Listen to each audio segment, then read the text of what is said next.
Well, good evening, everyone. My name is Andrew Thompson. I'm your 2025 AI New Jersey president. Tonight we'll discuss webinar regarding the preliminary New Jersey draft for the State Development and Redevelopment Plan. I think this is an important webinar tonight.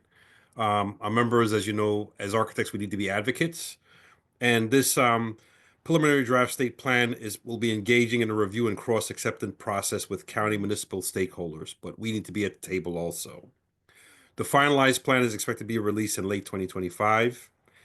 It outlines 10 critical goals encompassing economic development, housing, transportation, environmental protection, historic resource protection, and public health. Things that architects need to be involved with and be part of. So I'm going to introduce our speaker for tonight and get through his bio, Mr. Walter Lane from New Jersey Business Action Center. I'll go over his bio. Walter C. Lane, is the acting executive director of the New Jersey Business Action Center.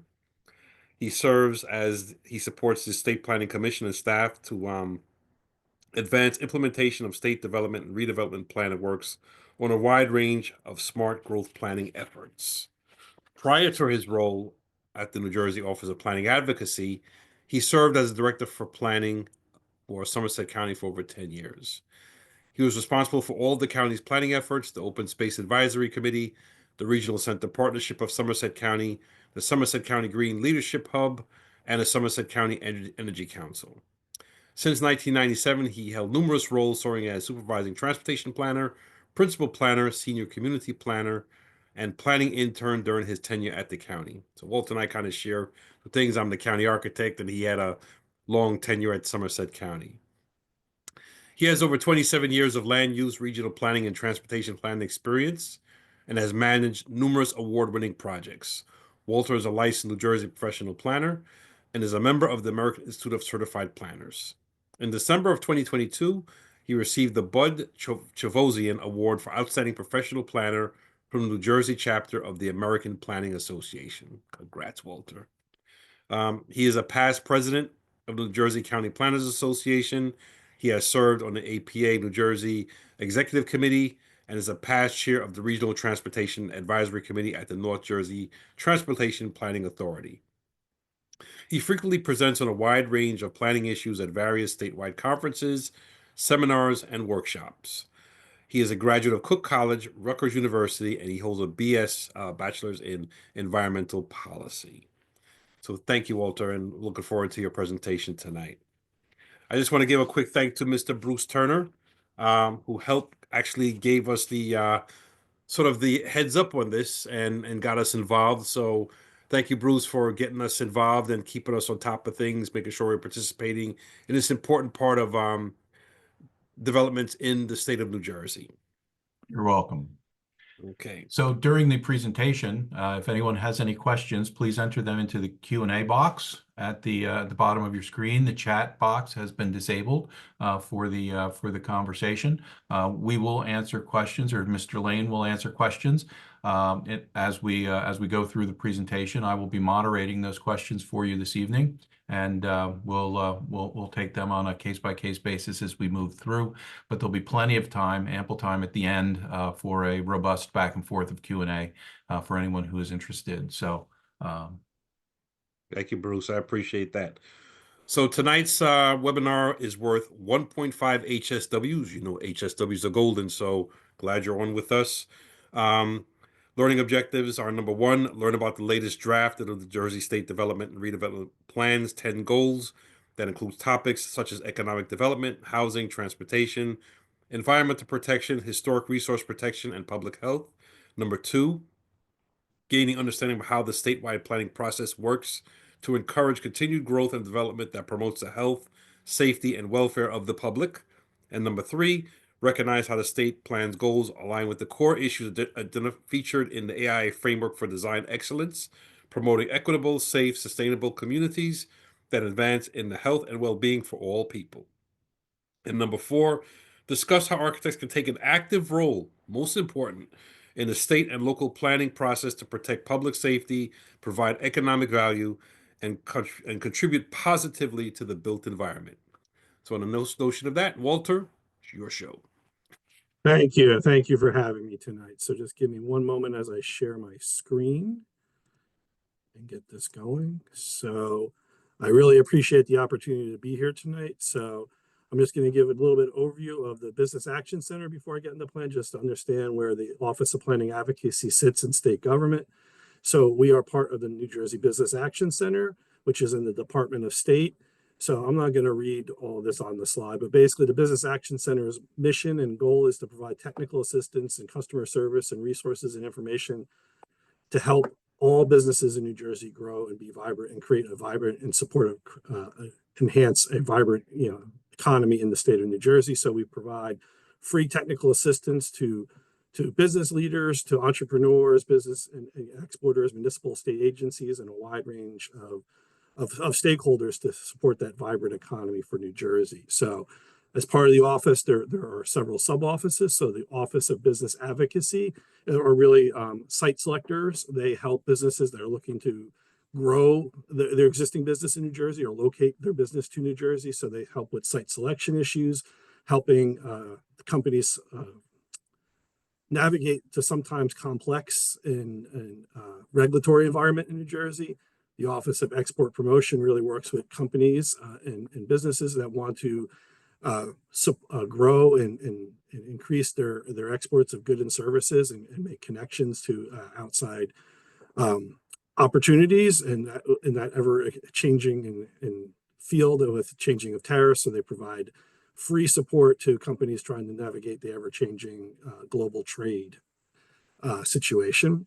We have the Office of Small Business Advocacy. They answer the call center. There's a 1-800 numbers that businesses can call, finding how do you register your business, where do you get your business registration certificate, where do you file various tax documents.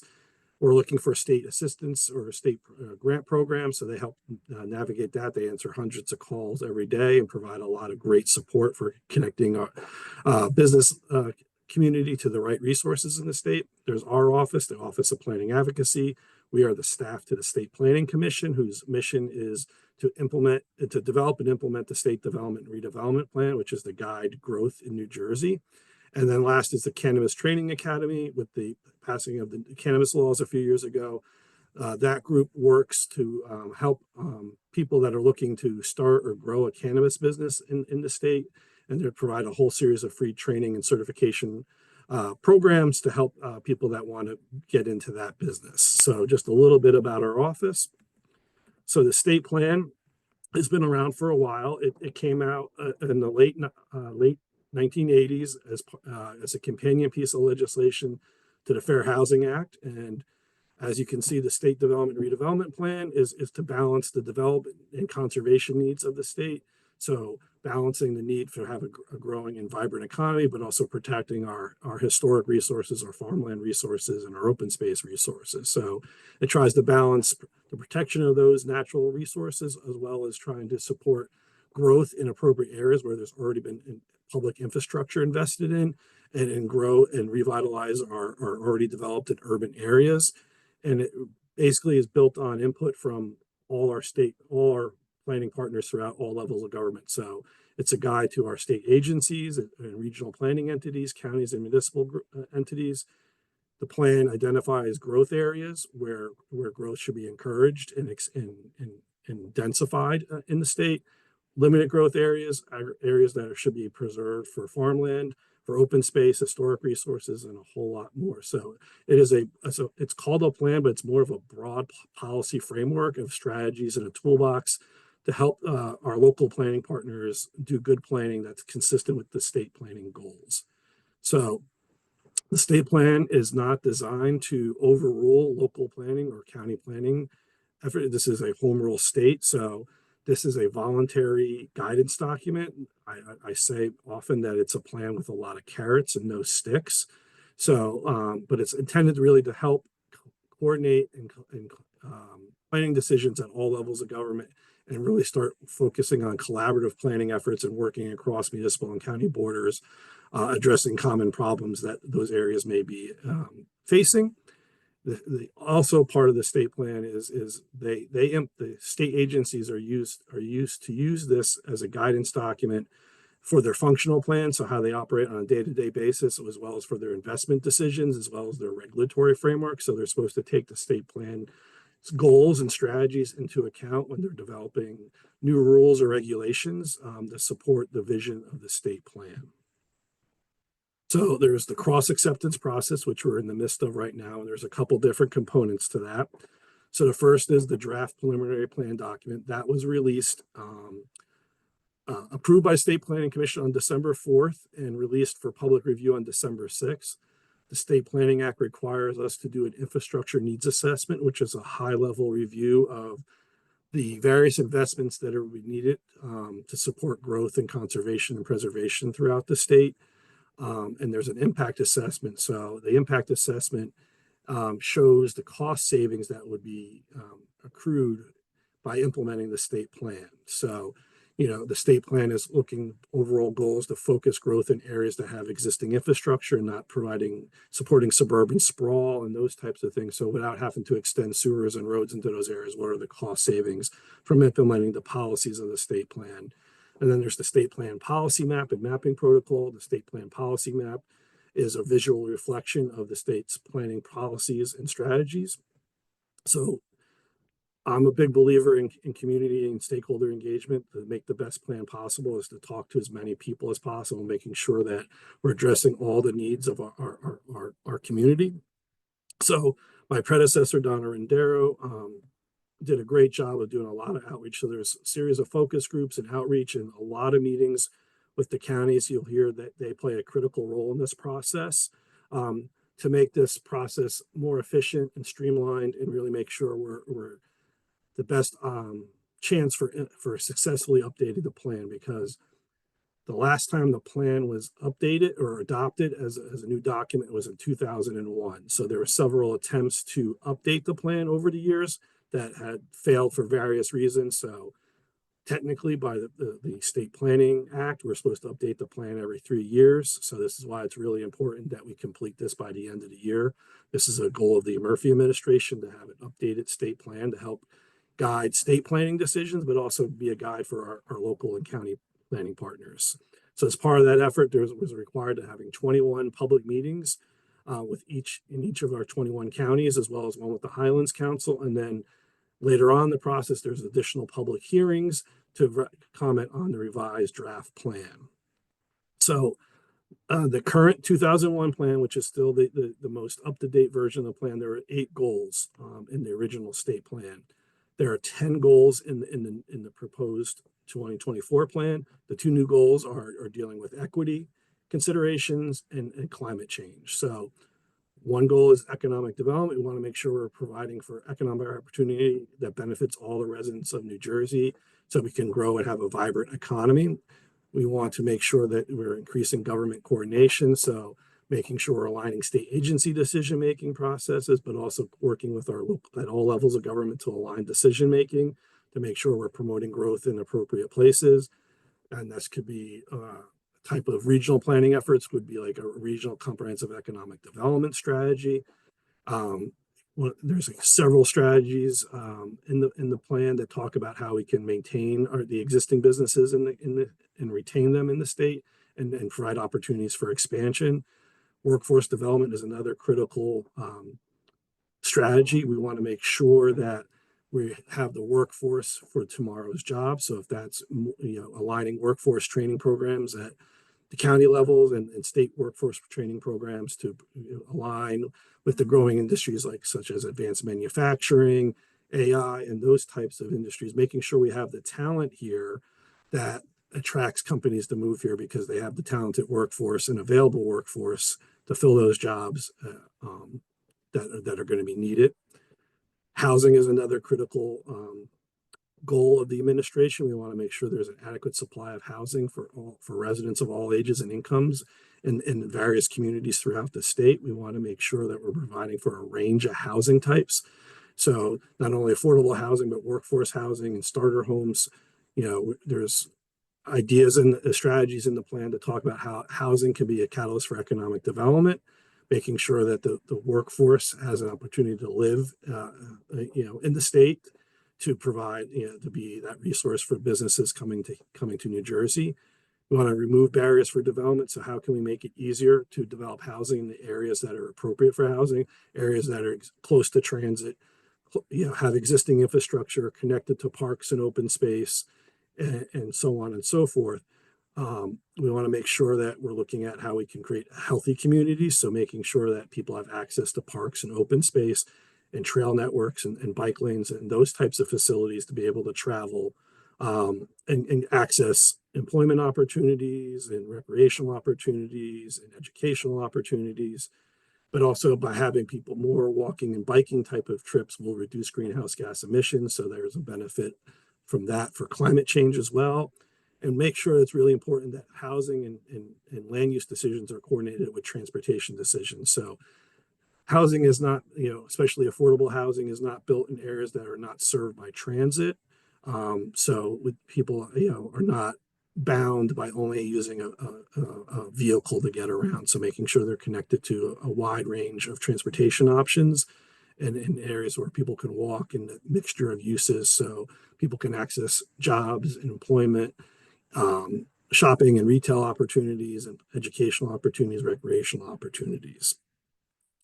Infrastructure is one of the other goals. We want to make sure we have nation-leading infrastructure. So I quote a former DOT commissioner that would say that transportation is the game board that the economy is played on. So by having a robust and resilient transportation network for all modes of transportation, for transit, for goods movement, for walking and biking, reducing congestion and greenhouse gas emissions, it benefits the economy and allows for people to access employment opportunities, educational, and so on that I mentioned before.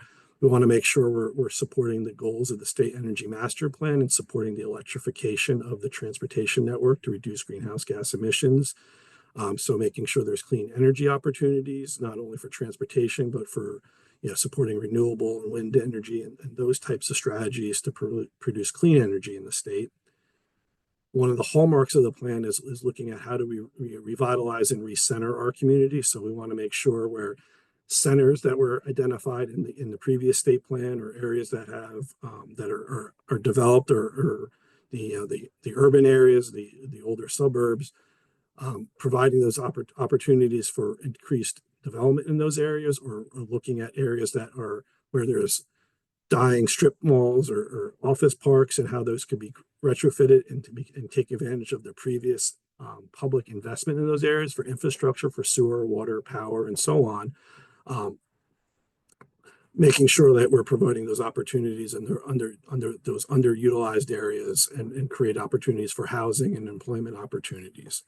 Climate change is one of the new goals. So how do we make sure that our land use policies and other investment policies are taking into account the impacts of global climate change? How do we make our communities more resilient to the more severe weather patterns that we're experiencing? How do we help the farming and the agricultural community address the impacts of increased droughts? How do we reduce greenhouse gas emissions? So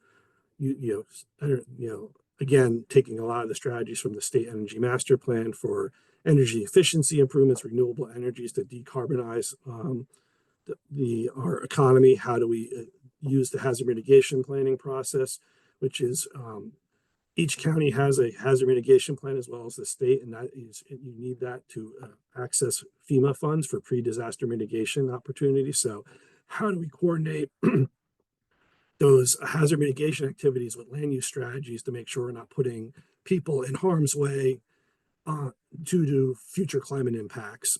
So how do we harden communities?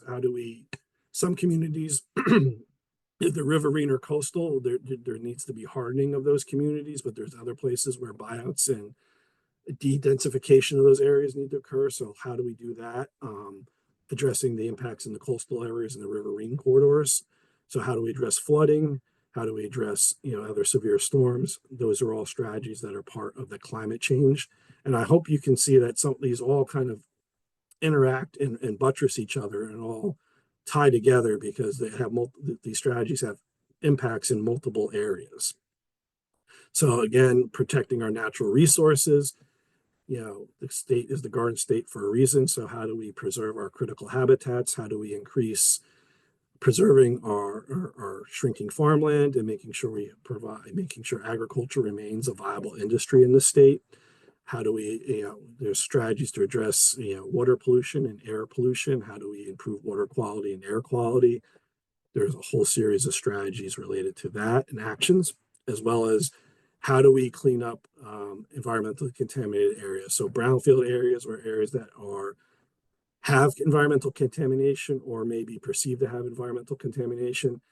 Those are drags on on that community's economy and the community quality of life. So how do we prioritize the redevelopment of those areas to become an asset? So how do we support brownfields redevelopment, addressing lead in drinking water?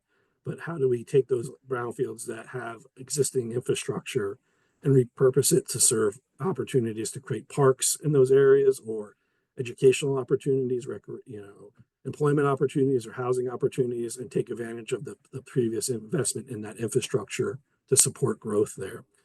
Waste management and recycling. This is really looking at how we could advance some of the state's environmental justice laws. So waste management and recycling type of operations are, how do we mitigate some of the impacts they have on existing communities for the existing facilities that are there? But when planning for additional new facilities, how do we make sure we minimize any potential community impact and make sure that we're not putting further impacts on our overburdened communities throughout the state? Historic and scenic resources. How do we use historic preservation and the arts to support community revitalization? Looking at how we can use our historic resources, the arts, to support, redevelopment efforts with the 250th anniversary of the United States coming up next year. New Jersey is the crossroads of the American Revolution. So how can we support heritage tourism and agricultural tourism and ecotourism opportunities in the state? How do we enhance our open space and recreation resources, making sure people can access that other than not just having to drive? So making sure there's bike lanes and trail connections to those facilities.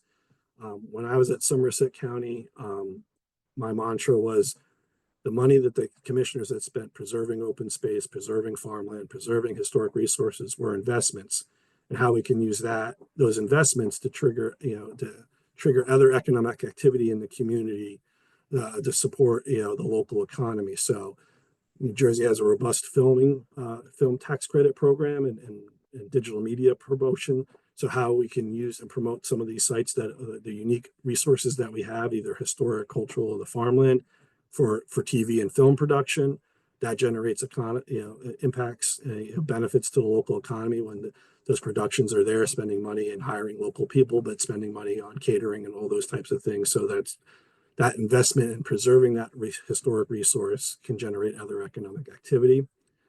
Equity, again, is another key component of this effort. We want to make sure that everyone is involved in the planning process, to make sure everyone's voice is heard. I never want, in all the planning projects I've done over the years, I never want to get to the end of the plan and we have a public meeting saying we're going to be adopting this plan and people bring up things that we didn't think of. So really making sure everyone is engaged in the process, but also advancing the principles that are in the environmental justice law, making sure we're looking at the impacts to overburdened communities and lessening those, reversing impacts from previous planning decisions that may disproportionately impact those overburdened communities, making sure that those are all considered when we're making our planning decisions and investments going forward. And the last goal was a comprehensive planning goal, and this is what I kind of say, making sure we're promoting good regional planning and good local planning. So how can we support regional planning efforts, either it be a corridor planning efforts, watershed-based planning efforts, regional economic development strategies, those regional greenways and trail systems? How do we do that? How do we support mixed use and transit-oriented development in the state, making sure those policies are in place at the local level to support that type of growth? Again, building off the previous investment and public investment in that infrastructure, be it transit, the roads, sewer, and water. We look to identify areas of critical concern. So when the plan was last updated, there was the Highlands region was identified as a regional area of critical concern, and eventually became the special resource area like the Pinelands and the Hackensack Meadowlands. So We work very closely with our sister state agencies and commissions. So we work closely with the Pinelands, the Hackensack Meadowlands, New Jersey Highlands Council, the Fort Monmouth Economic Revitalization Authority, and CREDA, the Casino Reinvestment Development Authority. They have plans, and making sure our plan and planning goals are consistent, and we reinforce what they're doing, as well as the broader state planning goals. So as part of the state planning act, we're required to create a state plan policy map, and this is really the geographic representation of the state's plans, policies, strategies, goals, and objectives. So the idea is that it identifies areas that are appropriate for development and areas appropriate for conservation or preservation. So over the years, this has been the most contentious part of the planning process of what planning area we've designated for the various areas. So and over the years, there's been other attempts to change the map, as well as other planning efforts by other state agencies to create something similar. But this is historically been kind of the bone of contention. So, which generates more the comments in previous state planning efforts were on the map versus the actual policies of the plan. So, in order to be able to get this done in an expedited manner, we did not propose any state map changes as part of the cross acceptance process. So the state, any of our state agencies, there's no proposed changes to the map. We're asking our local and municipal and county partners to identify potential map changes where it's appropriate. So there's been changes on the ground. So if an area was one of the rural planning areas and now it's been developed because it had sewer added and there's a housing development there, instead of showing it as a planning area 4, which is one of the rural planning areas, it should be planning area 2, which is the suburban planning area, things like that. Or there's been new environmental data that's available, so mapping critical environmental sites as well. So in order to help with that process, we worked with our partners at Rowan University to develop the Smart Growth Explorer. And this is really a resource for decision makers looking at potential planning area changes. So through a series of factors that are growth type of development friendly factors and environmental conservation factors, you get various points. So if the parcel of land in the area you're looking at is more appropriate for growth, you'll have a positive score. If it's more appropriate for preservation or conservation, you'll have either a low score or a negative score. So this lives outside of the state plan process. It's not officially part of the state plan because we want this to really be a tool that can get updated as new data comes along. But also we were asking for comments on this during the cross acceptance process, because maybe we don't have the weighting right, or there's factors that we didn't put into the scoring criteria. So we're looking for feedback on that, and we'll address that as they come in. I'll make sure you guys have a copy of this presentation afterwards. So that's the link to the Smart Growth Explorer. It's relatively easy. You don't need to be a GIS expert to use it. It's relatively straightforward, and you can look at various areas and determine if it's appropriate for growth or preservation. And I'll note there's not many things that the New Jersey Builders Association and the Fair Share Housing Center can agree on, but they both think this is a valuable tool. That so I think we're taking that as a win, because those 8 groups always don't necessarily align or always don't support some of the policies of the state. So I mentioned cross acceptance. I'm not going to read the definition here, but basically cross acceptance is the process of comparing local and county plans to the state plan to identify areas of consistency and inconsistency. The State Planning Act basically says that the goal of the cross acceptance process is to achieve the highest level of consistency possible amongst those various levels of government and those planning documents. So I've been doing this long enough that I know that all 560 plus municipalities, 21 counties, 18 state agencies, and a wide range of stakeholders are going to agree on everything. So the idea is to have that high level of consistency, but not necessarily we're going to agree on everything. So right now we are in the comparison phase of cross acceptance. The counties serve as what we call the negotiating entity. So they're the go-between between the state and the municipality. So The counties will compare their planning documents and policies to the state plan and write up a summary of how they're consistent or where they would like to see changes. The municipalities do the same. The counties put all that into one report that is submitted to us, and then we go through and we identify areas that we agree with potential changes or completely disagree with changes, or ones that we need to consider. So that goes into the negotiation phase. So we'll meet with all 21 counties at different times, go through that list of agreement, those list of potential changes, and come up with what's called the statements of agreements and disagreements.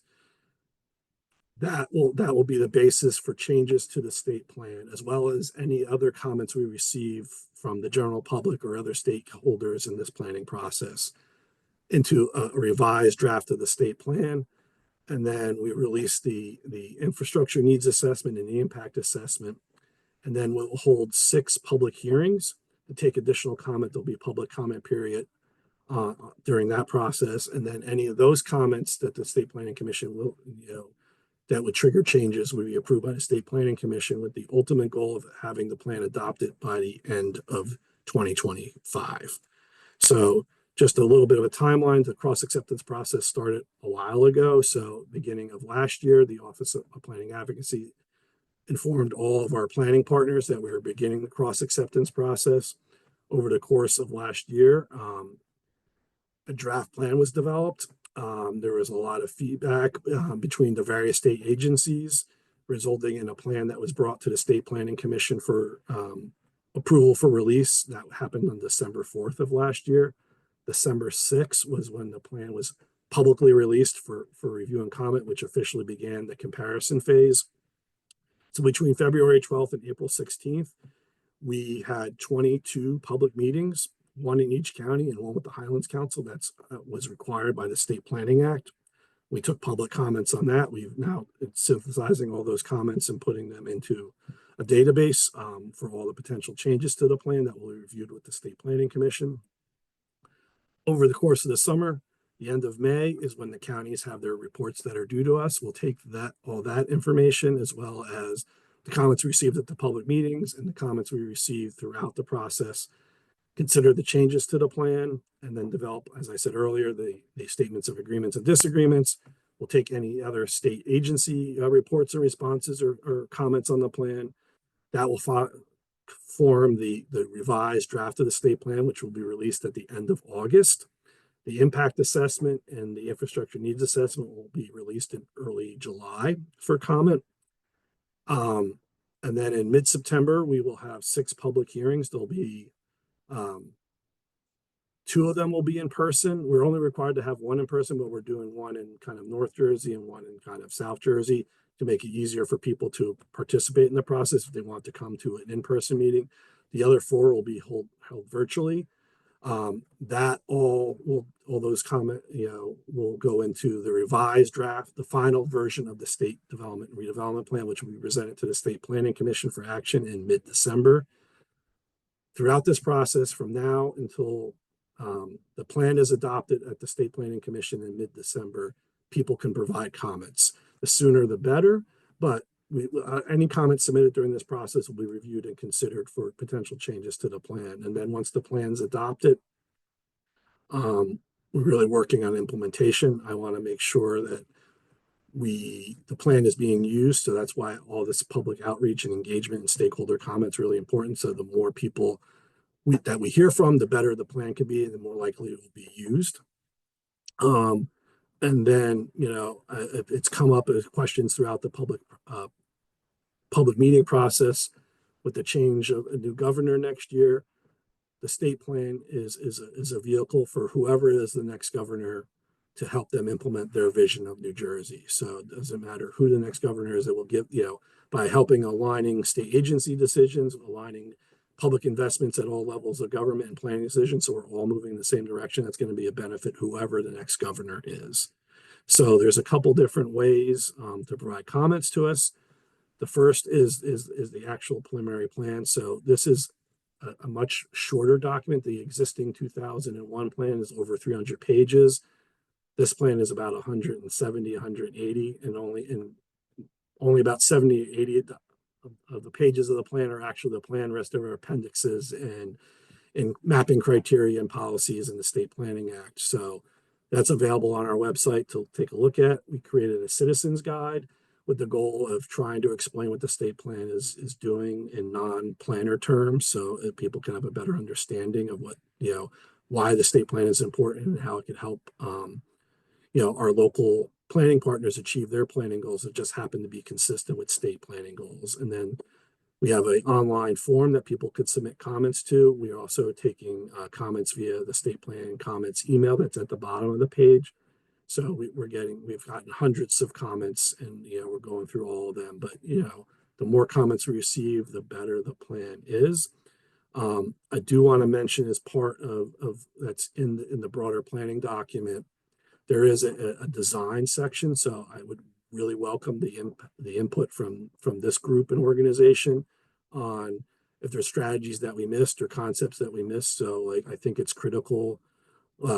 Architects, you're designing our communities going forward. So how can we make sure that we're creating vibrant places where people want to live? How can we make sure that we're creating additional opportunities for housing that can be energy efficient and healthy buildings? So I want to make sure those types of concepts are clear in the state plan, so that way our local planning partners can use it when they're developing their planning documents to really implement the plan. So I know that's a lot of information that I went through really quickly, but I want to kind of have give you a high level view of the plan. I'd be happy to talk about any of the goals or strategies in more detail, but also just take any comments or general questions that anyone may have.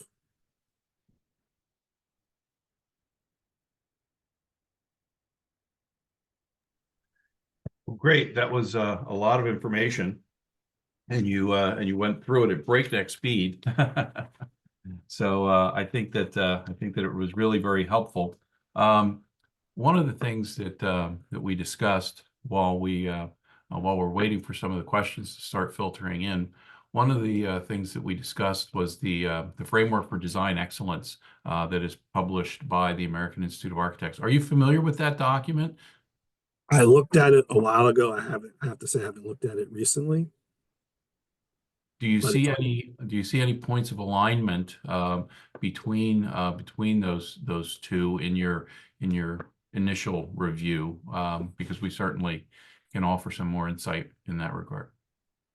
I think there are. I mean, it's been a little while, so I think the state plan is more of a broad policy framework. So I think if there's strategies in there that you think we should call out more or make sure are incorporated in some of the overall goals, I really would like to hear your suggestions on how we can make the plan better. Okay. We received a question. The question is, once adopted, is this state plan likely to lead to new legislation and guidelines advancing the 10 goals and strategies in the framework plan? It seems there has been ongoing legislation in most all of these topics, e.g. affordable housing, climate action, land use redevelopment over the past decade. So is the state plan weaving together the ongoing trends? Yes. So this is meant to be a guidance document. It's not a regulatory document. So the hope is that we have enumerated these planning goals and strategies and what we want the state to be. So the state agencies are to use it when they're doing their rulemaking process. Various state agencies have incorporated the state plan into various programs and efforts. So one example is that there's the Economic Development Authority through the Emerge and Aspire economic development tax credit programs. In order to be eligible for those areas, for those grants, you have to be in a planning area 1 or 2 or a designated center. Now, designated centers are part of the plan endorsement process, but basically that's a more detailed review between the state agencies and the municipalities. We come up with a planning implementation agreement that they undertake certain planning activities, and the state provides technical assistance or funding to help with that. And that is really to implement and advance the state plan. So there's 29 towns that have plan endorsement. There's another 15 in the pipeline. I would hope that we can get the majority of the state in. I'm an overachiever, so that's one of the reasons I wanted to take this job, to see if we can have the state plan used more. But you get different priority, being an endorsed planner, being consistent with the state plan, that gives you extra points on grant applications and opens up other funding opportunities. So various state agencies use that in the permitting process as well. The affordable housing legislation, the newest legislation that was adopted last year, there's a much greater, in my opinion, tie-in to the state plan. So you get various credits, affordable housing credits, if you have a designated center and you're building near transit-oriented development opportunities. So, which is really the crux of the state plan, is to promote growth in the areas that have existing infrastructure. So the towns that are consistent with the state plan get some of those bonus credits. And then there's some other opportunity, so there's other legislation that's trying to put more emphasis on the state plan and provide more resources to help communities become consistent with the state plan and advance those goals. One of the other benefit is there's been, over the years, numerous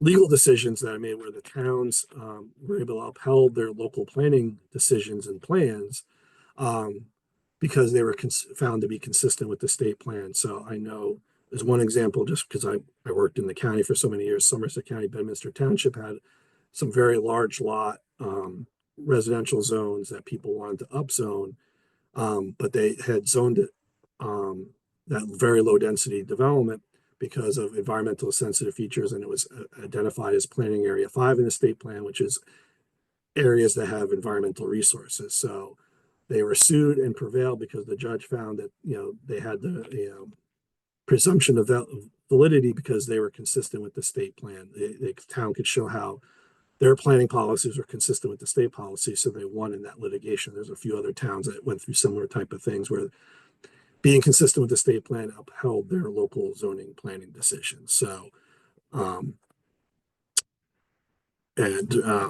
so I think those are a couple of examples of how it's being used and can be used more in the future.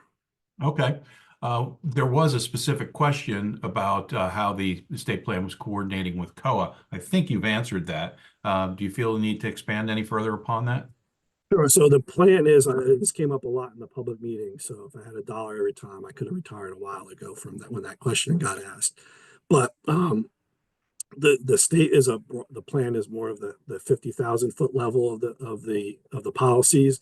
So it talks about the need for providing a range of housing types, providing affordable housing opportunities, providing workforce housing opportunities.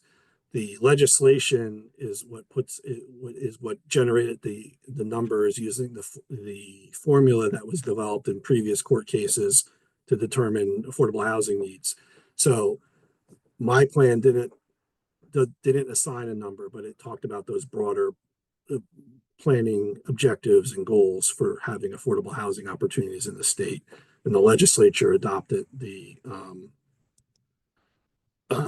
rules to how it's implemented. So similar with state agencies, they use the state plan as a guidance document when developing their regulatory policies.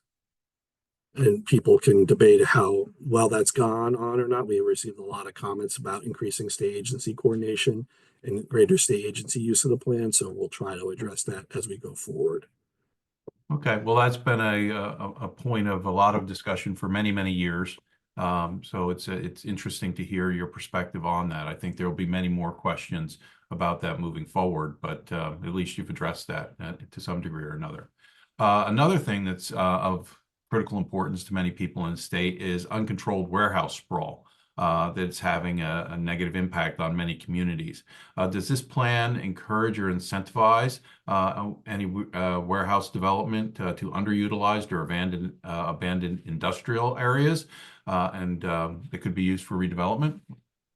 Yeah, this plan really is trying to drive growth into areas with existing infrastructure and looking at redevelopment opportunities instead of having greenfield development. So a few years ago, the State Planning Commission and the Office of Planning Advocacy released some warehouse design guidelines and warehouse siting guidelines. So really talking about having doing the planning ahead of time for where the best locations of where warehouses should be, and really it had a lot of recommendations on how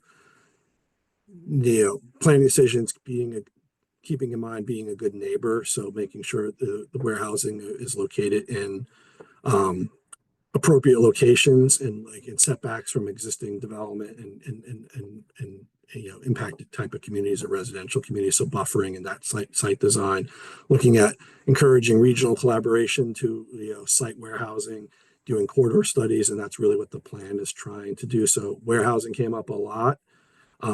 There's been various bills that haven't advanced in various sessions of the legislature to give the Office of Planning Advocacy and the State Planning Commission a greater role in warehouse guidance and development decision making, but those have not made it to actual being law.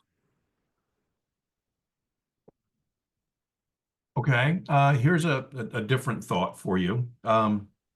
One of the things that we hear oftentimes from members, particularly when they talk about planning and zoning requirements and so on and so forth, is its impact on design creativity and innovation and things of that nature.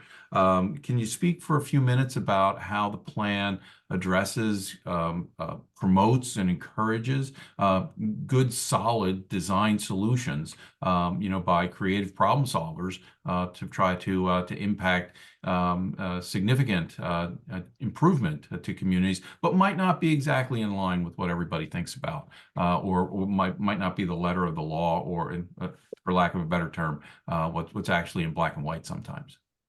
So at a high level, it recommends some relooking at the municipal land use law, as well as the County Enabling Act, because the County Enabling Act hasn't been updated since before I was born.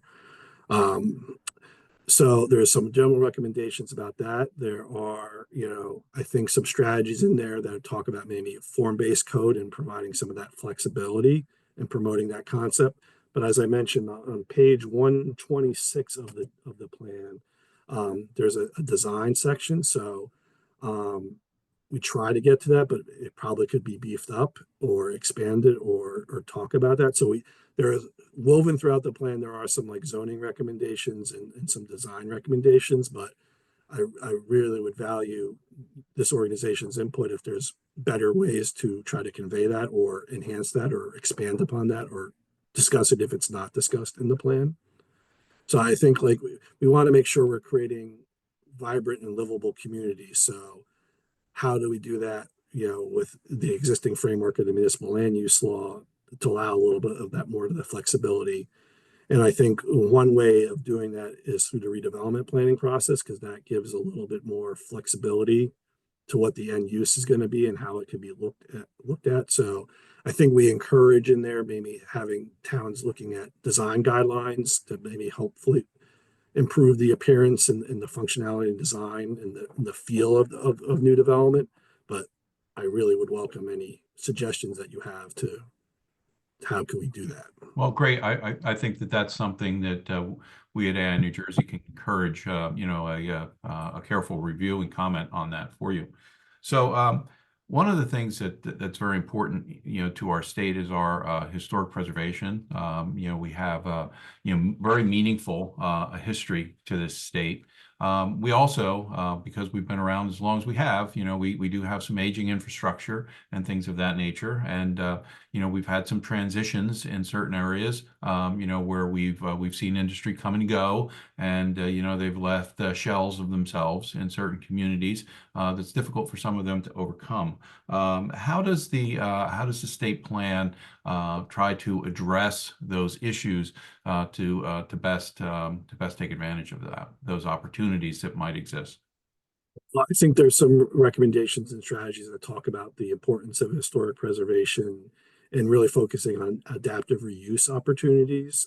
So how we could support that, I think we talk about, highlight some of the historic preservation tax credit programs. So I'm a big proponent of historic preservation. When I was at Somerset, I think we were the first county to actually have a historic preservation element as part of the county master plan. So I think it's a critical part of our communities and knowing where we came from and how we've developed and telling that story. So I want to make sure that the policies in the draft plan reflect those important needs. And as I said, we're the crossroads of the American Revolution with the 250th. those heritage tourism opportunities. How can we make sure that we're investing in preserving and adaptively reusing some of those historic buildings and the fabric that we have in our communities, and make that an asset instead of sometimes being viewed as a liability. So that's looking back. And does the plan include looking forward? In other words, when we design buildings, we know that they're going to have a useful life, and they're going to have a life cycle to them. They're living and breathing things. Okay, they don't necessarily last forever, and we build things differently than we used to. Does the plan take that into consideration moving forward as part of what it discusses? I think to some degree it does, but it might not be as clear as you would like it. I think we talk about, like in the warehouse guidance document, as well as other things, like having reuse plans as part of that planning process, especially for warehousing, how those sites can be reused, or when they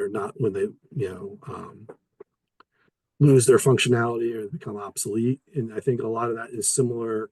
While it might not be that end of use type of plan, like that's why we're talking about how to reuse those vacant or underutilized or obsolete strip retail centers or office parks, and how those can be recreated. So it might, I have to go back and really read the plan again to see if we really make that clear in the plan about the point you're raising. But if not, that's definitely something we could take a look at and beef up the language.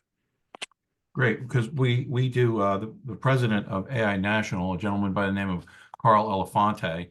He's actually a native of New Jersey originally, practices with Quinn Evans in Washington, D.C. now, and he coined the phrase, "The greenest building is the one that's already built." And that as an idea and a notion is something that we really need to think about, not only in retrospect but moving forward, because we do have the state rehabilitation subcode, okay, that gives us tools specifically to help us reuse our existing infrastructure, and makes the code actually easier to reuse these things as opposed to more difficult. And I would think from a planning point of view, if we could have that same type of tool at our disposal to make it easier for us to plan accordingly how we're placing things into our communities. Yeah, we used to use that phrase all the time at the Somerset County Energy Council about the greenest building is the one that's already been built. So we're at Somerset, we were looking at opportunities through our historic preservation grant program to support energy efficiency and other type of sustainability strategies to make sure we were making those eligible for funding. So we make sure that when we're restoring those buildings, they're as energy efficient as possible. So I think I get the concept. I'm not 100% sure like how strongly, because I came in after the plan was out. I'm not trying to make an excuse. It just, like, if there's ways to kind of tweak it, like if you provide us comments like that, that gives us the opportunity to kind of revisit and maybe tweak and improve some of the policies and strategies that are in here. Okay. We had a question just come in, couple sentences. Are there any guidelines in the plan for adjudicating conflict? For example, the Essex-Hudson Greenway is being planned for both bus transit and bicycles and pedestrians. Many bike pedestrian advocates argue that these are incompatible. What does the plan say about who decides? The plan provides the framework, and that's my office. One of the roles is to help kind of facilitate those conversations. But I cannot direct my state agency partners or the local or county partners to do something. I can advocate, but I can't direct. So I think under the equity provision, we want to try to make sure all those voices are heard. But ultimately, it would be the counties or the lead agencies on that would be the ultimate decision. But we would want them to make sure they're following the overall guidance of the draft state plan, and the concepts and strategies and vision of that. So I think the plan talks about the needs for improving public transit opportunities, but also for opportunities for bicyclists and pedestrians. So my job is kind of to balance all those competing needs, because we're not trying to come to that high level of the highest level of consensus possible. So, So with that in mind, you made a point early on of saying that this plan is more carrots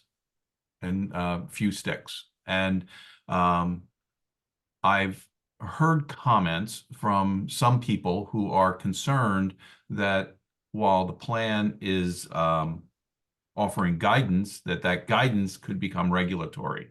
What do you say to people who have that concern, and how might they those concerns be alleviated, or what best can they say to help rectify that at this stage when it's still an open conversation?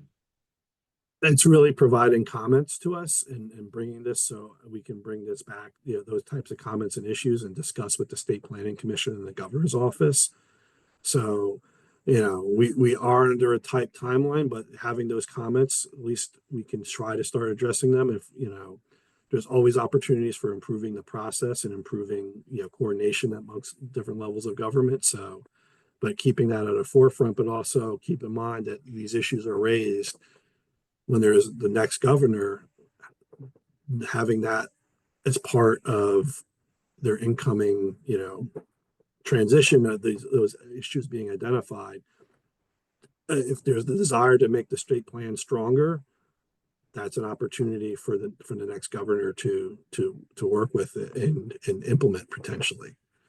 So, I mean, there's people that want the state plan to be stronger, and there's people that don't want it to have any teeth at all. So we have the both sides of the aisle, so to speak. And how do we come up with that? I think the current version of plan is kind of a compromise between those two extremes. And how do we balance it, like on a case by case basis? Okay, great. I wanted to give you an opportunity to say something of that nature because I have heard those sort of comments, and I've heard you try to address them before. So I thought it was important to give you that that platform there. We don't have any other open questions that I see, but I do have another question for you. If you at the beginning, you talked a little bit about the Business Action Center. And other opportunities that may exist there. Two that look particularly interesting to me is the Office of Business Advocacy and the Office of Small Business Promotion. Both of those things seem that they could be very relevant and appropriate for some of our members and even us as an organization to have some comments. Can you talk a little bit more about those portions of your agency? Sure, they're very happy. The managers and my colleagues in those groups are more than happy to come talk to different groups like yours. So right now there are several events planned throughout the state that are today was one of the resources for businesses that was hosted, I think, at Bergen County Community College. So it's the state talks about, it has different agencies there as well as the Business Action Center, and talk about what programs we have to offer. I know that the Business Advocacy Group, when they're meeting and they're doing a webinar on energy efficiency and some of the programs offered by the state and the BPU to improve energy efficiency, like direct install and some of those types of programs. We can come talk to any group about that. So if you just reach out to me, I can connect you with the proper people, and they'd be more than happy to come and do something similar like this. So okay, because I know business sensibilities are something that's critically important to the architectural community at this time, and we really want to make sure that we are as knowledgeable in some of the resources that are available. And if those are things that you have, resources that you have, we might as well take advantage of them. So. And that's why I have it in the presentation, so I can promote with the other opportunities, the Business Action Center resources we have. Right. So, our AIA framework for design excellence includes 10 different areas. We're going to make a point of getting this to you, Walter, so that you can have an opportunity to look at this in a little bit more detail. And we're going to review this against your state plan and try to see if we can give you some advice or some comment on how we think these things align. But we have our own 10 different topics. We have design for integration. We have design for water. We have design for resources. We have design for equitable communities. We have design for economy. We have design for energy, design for change, design for ecosystems, design for well-being, and design for discovery. And this framework is intended to represent defining principles that are good design in the 21st century. And, it wants to be an informed progress towards a zero carbon, equitable, resilient, and healthy built environment. And the idea is for these things to be thoughtfully considered by the designer and the client at the initiation of every project and then incorporated into the work. Now, you have to realize that this framework for design excellence is intended for the entire country. Okay, this is a policy, a national policy of the American Institute of Architects. So our lens here in New Jersey is taking this and reflecting our own unique situation and circumstances on this as it relates. And New Jersey, in many ways, is a leader in some of these things, but we also have very special and unique challenges that are presented to us, as I'm sure you are aware. So we're going to make sure that we get this to you, so that we can have some more conversation about this. I think it would be a great opportunity for discussion. Yeah, I pulled it up as we were talking. I just scanned it, and I think there's a lot of overlap. So like designing for energy, like the plan talks about energy efficiency improvements and those types of things, green infrastructure, green roofs. So I think just there, like the watershed-based planning efforts, like in looking at watershed approach to addressing opportunities to restore the ecosystems and the environment. So I think there's a lot of overlap. Okay. The strategies, but I welcome the input of how we can make that stronger so there's that better tie-in. So we're all kind of moving in the same direction.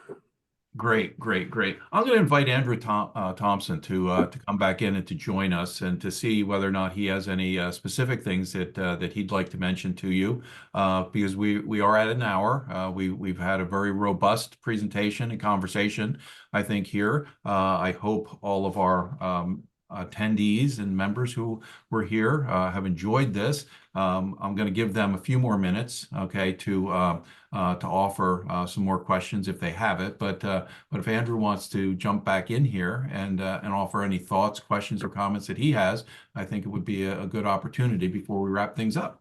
If it's okay, I just wanted to say one more thing before I forget to do that. So I apologize for interrupting, but one of the values I see of the state plan is bringing all these people and all these different interests together.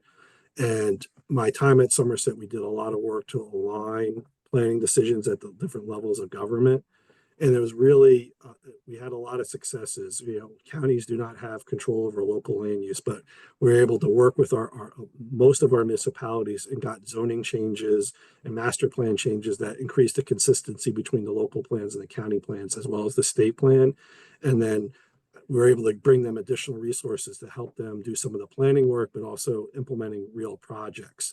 So that's one of the reasons why I took on this job, is because of what I was able to do with all my colleagues and great support from many county commissioners and freeholders to be able to get that work done, is to kind of do that at the state level and hopefully replicate some of the successes that we had at Somerset, and aligning that those planning efforts, and really making, really helping our local planning partners achieve their planning goals that just happen to be consistent with county goals and then broader to the state. That's why I took this job on. I was told by several people I was brave by taking this role on, but I really am a big believer in the state plan and what it can do, and starting aligning those planning decisions and bringing that and creating more opportunities for collaboration and coordination only will make the state even better than what it is today. So I just want to leave with that broader statement. Well, and I think that's a very good opportunity, because I think there is a real opportunity for synergy, okay, between our groups. And I think the important thing to remember is we are a professional member organization, okay? We represent about 2,200 members statewide, about 100,000 members in the AIA nationally. So we as an organization can speak with a very broad voice that represents a lot of different interests. Now, each individual member has their own voice and they have their own opinions on various things, and we'll utilize our individual members in their individual strengths where they have areas of expertise that they can offer things. But we can speak collectively as an organization, and I think the more we talk together as we're going through things, the better off we'll all be. And that's a conversation that just has to continue over time. It isn't one conversation, it isn't two, okay? It's, it's 10, it's 100, it's just an ongoing relationship. So we'd like to build that relationship and continue to discuss any myriad of topics, not just the state plan, but any other things that are coming up. We'd like to engage in that conversation with you, and we'd like to be a partner, there organizationally, and then we can find more common ground, I think. I'm happy to do that. I want to build these types of relationships and work with a wide range group. I'm very lucky. I have a very understanding wife that if I'm out every night of the week, she's okay with that because she knows that I enjoy doing this and I'm making the state hopefully better. So any opportunities to collaborate and continue the conversation, I didn't want this to be a one-off as well. Great. Well, thank you, And- Walter. Appreciate great presentation and very informative presentation. A couple things just like to put out there, right now we see the current climate, what's happening at the federal level, and just want to know in regards to funding and certain regulations and how that states, how they have their sovereignty and then how working with the federal level, um, are those affected? Can we still go through and do what we have to do at the state level without really thinking about how the federal level is going to affect us with some of the, items that we have to take care of? Yeah, so this has come up in some of the public meetings and discussions with the governor's office, is that this is New Jersey's plan. So addressing climate change, addressing equity issues, and all the other issues that are in there are state priorities, and this is going to be the state plan. Who knows how everything plays out in Washington with some of this work, but basically this is New Jersey Garden State values. This is what's important to the state. So there's right at this time, there's no plan to change any of the emphasis areas in this document. Okay, that's good to know. And again, I just want to thank Bruce again for bringing this to light. I think we have one question, Bruce, in the Q&A. But, Bruce, this is exactly what we call an advocate, within our membership. If he mentioned that we have over 2,000 members, we do have a small percentage that always participate, come to webinars, events, and so on. But there's a lot of us out there that we really like to tap into and really, say, hey, if you want to really represent the profession, become an advocate. And what we're doing here tonight with you is advocacy, because we're actually working with a partnership to show that what architects can do to kind of influence the betterment of the state and its practices and betterment of its citizens, I think is the best thing for all. So, what Bruce is doing is one example. I want to kind of keep that going with other members who are on this call tonight, and just hopefully they do the same thing. So, Bruce, we have one question in the Q&A. Do you want to answer that one? I already did. That was Okay. someone saying, thank you, Walter. Thank you very much for the presentation. They were thrilled with it. So I'll pass that on to you so you don't have to read it. Beautiful, beautiful. All right, I just wanted this couple business items out there for members on the call tonight. I will try to get this out on our blog too, on AI New Jersey. There is currently a AI compensation and benefits survey that's out. They have tried to contact some of our members who have participated before. If you have not participated or want to know how to get back in to participate, the email address is compensation survey, all one word, at AIA.org. Compensation survey at AIA.org. I'll put this out tomorrow. So if our members are interested to participate in the compensation and benefits survey, I think it is prudent to do so. Again, we're trying to work together to make our business better. Couple last things, Walter, before we go and wrap everything up. Um, I'm at the county level and you are at the county level, and we see at the county level, working with the state and our local municipalities, that balance. I think right now, for example, there are some issues like say we're working with the DCA on some initiatives.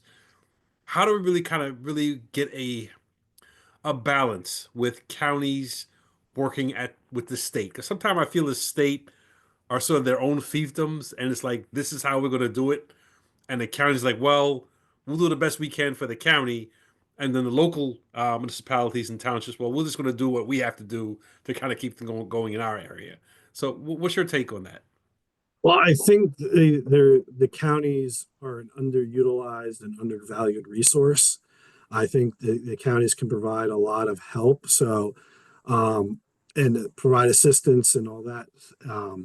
Those types of efforts. I think participating in this process and bringing the concerns and showing that there's a desire for increased coordination and collaboration. That's why I'm trying to hopefully, for my predecessor here, use Somerset County as an example of that regional planning effort that happened to be consistent with the state. So creating those opportunities, and that's really what I did at my 10 years as director, is really double down on the relationships my previous boss at Somerset built and work even closer, and then be very pragmatic about the projects we take on. I think planners have a reputation of being very pie in the sky, and I'm very pragmatic, and let's get a couple quick wins and build a momentum for some of the bigger ideas. But also, I think there's examples of Somerset and several other counties. Passaic is another one that's doing a lot of that similar type of work, where that nesting of plans helps the municipalities advance what they're trying to do, and highlighting those wins and telling those stories will only increase the potential increases for collaboration and coordination by showing, like, hey, if we all work together, we can get stuff done because we all have bosses to answer to. So we can show those quick wins by us working together. My goal is to hopefully have more buy-in to the state plan. The more people are using it, then it becomes more and more important for those coordination efforts to be resolved and enhanced. Right. Thank you, Walter. Very good, very good advice. Hopefully, we can take more of that and move forward. So based on that, I know you said your presentation will be available to us. So we Yeah, appreciate that. And then I know we're recording this, so we'll have information ready for our members at some point. Um, really thank you for just taking time out of your busy schedule to participate in this webinar with us. I thank Bruce for kind of helping put this together. And we look forward to participating in those sessions, those open sessions with our members. We'll put it out to our membership, and hopefully we will have input into what this plan is going to be and make sure that we have our say. So again, appreciate you, Walter, coming out tonight. Bruce, any last parting words before we head out? I would just like to thank Walter. I really appreciate him coming out and speaking to us. I think this is a great opportunity, and I think we really need to build off of this moving forward. I just want to say thanks for the opportunity to come, and thank you, Bruce, for coming up to me after the meeting and inviting me to potentially present to this group. This was good, and I got some ideas of how we could tweak some things in the plan. So once I get those comments, then I can actually start moving on it. Well, I want to tell you, Walter, I'm looking at the participant numbers. Nobody's leaving. Everybody, you really grabbed everybody's attention. Everybody really enjoyed your presentation. So thank you again, very, very much. I enjoyed it. If you can't tell, I like what I do. So, Well, it shows, man. Thank you, Walter. Thank you very thank much. you. Okay. All right, Christina.